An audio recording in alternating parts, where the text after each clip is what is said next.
নিজেদের বিমান বাহিনীর পুরো শক্তি নিয়ে ইরানের বিরুদ্ধে ঝাঁপিয়ে পড়েছিল ইসরায়েল। তবে পাল্টা হামলায় চোখে মুখে অন্ধকার দেখে তেল আবিব।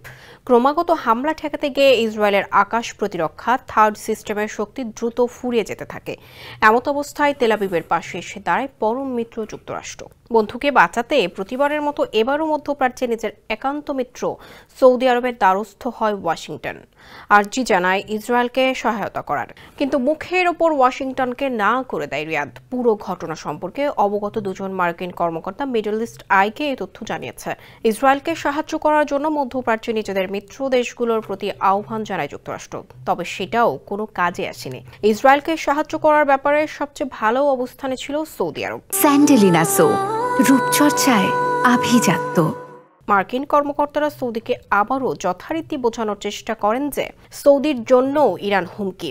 তেল সমৃদ্ধ সৌদিতে আগে থেকেই মোতায়েন ছিল মার্কিন থার্ড সিস্টেম। ইয়েমেনের বিদ্রোহীদের হামলা ঠেকাতে ওই সিস্টেম মোতায়েন করা হয়। ইরানের বিরুদ্ধে লড়াই শুরু করলেও শেষ পর্যন্ত পরাজয় মানতে হয় ইসরায়েলকে। নিজের একক চেষ্টায় যুদ্ধবিরতি মানতে নেতানিয়াহুর প্রশাসনকে বাধ্য করে ইরান।